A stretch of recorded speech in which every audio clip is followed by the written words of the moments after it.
حضور صلی اللہ علیہ وسلم نے نا فجر کی نماز پڑھائی، فجر کی، اور حضور فجر کی نماز پڑھا کے فرمانے لگے بھئی کسی بندے نے روزہ رکھا ہوا ہے آج؟ حضرت عمر کہتے ہیں رات کو میرا ارادہ تھا رکھوں، پر سویرے پھر میں نے گرا دیا، نہیں رکھا۔ حضور نے دوسری دفعہ پوچھا بھئی کسی نے روزہ رکھا ہے؟ تو حضرت صدیق اکبر نے ہاتھ کھڑا کیا، عرض کی یا رسول اللہ میں نے رکھا ہوا۔ آپ حکم نہ دیتے تو نہ بتاتا، پر روزہ رکھنا بھی آپ نے توجہ دلائی ہے تو حکم بھی آپ کا بتاؤ تو بتا دیا۔ حضرت عمر کہتے ہیں حضور نے فجر کی نماز پڑھائی، فجر کی۔ دوسرا سوال پوچھا بھی کسی نے کسی بیمار کی تیمارداری کی ہے؟ تو حضرت عمر کہتے ہیں میں نے فٹافٹ عرض کی یا رسول اللہ ابھی تو نماز فجر پڑھی ہے، تو اب گھر جائیں گے تو تیمارداری کریں گے۔ تو حضور نے فرمایا عمر تو ذرا ٹھہر جانا، جلدی نہ کر، ٹھہر نہ ذرا، رک تو صحیح۔ تو حضرت عمر فاروق رضی اللہ تعالیٰ عنہ فرماتے ہیں میں چپ کر گیا۔ حضور نے فرمایا بتاؤ بھی کسی نے تیمارداری کی ہے؟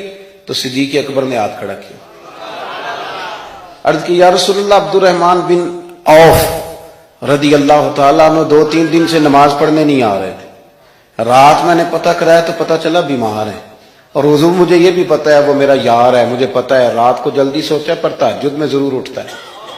تو حضور میں بھی ذرا فجر کا وقت جلدی اٹھا ہوں تو فجر میں آنے سے پہلے عبد الرحمن ابن عوف کی تیمارداری کر کے آیا ہوں۔ حضرت عمر کہتے ہیں میں نہ ہلکا ہلکا ڈھیلا پڑ گیا۔ حضور نے تیسرا سوال پوچھا، فرمایا کسی نے کسی مسکین کو کھانا کھلایا؟ کھانا کھلایا کسی مسکین کو؟ حضرت سیدنا عمر فاروق کہتے ہیں میں نے پھر عرض کی، میں نے کہا یا رسول اللہ ابھی تو فجر پڑی ہے، گھر جائیں گے کوئی چیز لیں گے تو کھانا کھلائیں گے۔ تو حضور پھر مسکرائے، فرمایا عمر تو ذرا ٹھہر نہیں جاتا، ذرا ٹھہر نہ، ذرا نظارہ تو کرنا، گویا یہ شان صدیق اکبر کا جلسہ ہو رہا، ذرا ٹھہرنا۔ حضور نے پھر پوچھا بھی کسی نے کسی مسکین کو کھانا کھلایا ہے؟ تو حضرت عمر کہتے ہیں لوگ سارے دائیں بائیں دیکھ رہے تھے اور میں چپ کے ابو بکر کو دیکھ رہا تھا، کہ مجھے پتا تھا کہ بولنا اسی نہیں ہے، اور دل میرا کر رہا تھا کہ کہہ دوں دیو جناب جواب، دل میرا کر رہا تھا۔ وہ سمجھ گئے تھے کہ سونا راضی کن کاموں میں ہو، بھائی یہ نقطہ انہوں نے پا لیا تھا۔ حضور نے فرمایا بتاؤ کسی مسکین کو روٹی کھلائی ہے؟ تو جناب سیدنا صدیق اکبر نے ہاتھ کھڑا کیا، عرض کی یا رسول اللہ سویرے اٹھا ہوں تو چھوٹا بیٹا بھی اٹھ گیا تھا، اور میرے وضو کرتے سنت پڑھتے ماں سے کہنے لگا بھوک لگ رہی ہے، تو ماں نے 2 روٹیاں بھی پکا دی۔ تو حضور ایک اس نے کھائی، دوسری اس کے ہاتھ میں تھی۔ جب ہم نکلے ہیں نا گھر سے تو دروازے پہ ایک فقیر کھڑا تھا، مسکین کھڑا تھا، کہہ رہا تھا رات سے بھوکا ہوں، کوئی دروازہ کھلنے کا انتظار کر رہا تھا، ابو بکر سب سے پہلے تیرا ہی کھلا ہے۔ تو حضور میں نا اس مسکین کو ایک روٹی کھلا کے آیا ہوں۔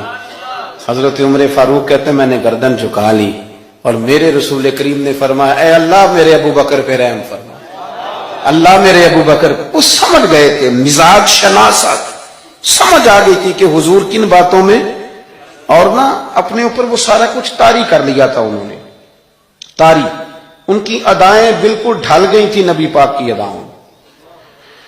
3 دن وہ غار ثور میں رہے تو ہمارے صوفیاء فرماتے ہیں کہ ان پر تجلیاں بھی پڑی محبوب کی معرفت کی۔ جب مدینے آئے نا نبی کریم کو لے کے، تو کچھ لوگوں نے حضور کی زیارت کی تھی، کچھ نے نہیں کی تھی، تو کچھ آتے تو نبی پاک کی دستبوسی کر کے بیٹھ جاتے، حضرت ابو بکر سے ہاتھ نہ ملاتے، اور کچھ صرف حضرت ابو بکر سے ہاتھ ملاتے اور حضور سے ہاتھ ہی نہ ملاتے۔ میری بات پہ توجہ ہے آپ حضرات کی؟ تو کچھ لوگوں کو نا شبہ ہونے لگا، وہ معاذ اللہ سمجھنے لگے کہ شاید یہی اللہ کے رسول ہے۔ حضرت صدیق اکبر یہ کیوں شبہ ہوا؟ تو ہمارے محدثین فرماتے ہیں کہ ابو بکر صدیق بولتے بھی اس طرح تھے جو میرے نبی پاک کا طریقہ، بیٹھتے بھی اس طرح تھے جو رسول پاک کا طریقہ۔ کہتے ہیں انہوں نے امامہ باندھا ہوا تھا تو جو امامے کا پیچ حضور کا ڈھیلا رہ گیا تھا ان کا بھی ڈھیلا رہ گیا تھا۔ اس طرح اپنے آپ کو مزاج میں ڈھالا تھا، تو من شدی من تو شدم، میں اس طرح ڈھالا تھا مزاج میں، اس طرح کے کوئی فرق ہی نہیں نظر آتا تھا۔ وہ کہتے ہیں جب حضرت ابو بکر صدیق نے دیکھا نا کہ لوگوں کو تو شک ہو رہا ہے، کوئی میرے ساتھ ہاتھ ملا کے بیٹھ جاتے، تو حضرت صدیق اکبر نے کہا کوئی ایسا کام کرنا چاہیے کہ پتہ چلے آقا کون ہے غلام کون ہے۔ اٹھے، کندھوں پہ چادر تھی، وہ اتار کے نا تو حضور پہ سایہ کر دیا، لوگوں کو پتہ چل گیا کہ سایہ کرنے والا کوئی غلام ہے، اور جس پر سایہ کیا جا رہا ہے وہ آقا ہے۔ کیا خوبصورت نقطہ لکھا ہے مفسرین نے شارحین فرماتے ہیں تھوڑی دیر کے لیے، تھوڑی دیر کے لیے، تھوڑی دیر کے لیے حضرت ابوبکر صدیق نے حضور کے سر انور پر اپنی چادر کا سایہ کیا تھا۔ اللہ کے رسول نے احسان کا بدلہ یہ دیا، نیکی کا بدلہ یہ دیا کہ قیامت تک ان کی قبر پر اپنے گنبد کا سایہ فرما دیا، قیامت تک گنبد کا سایہ کر دیا۔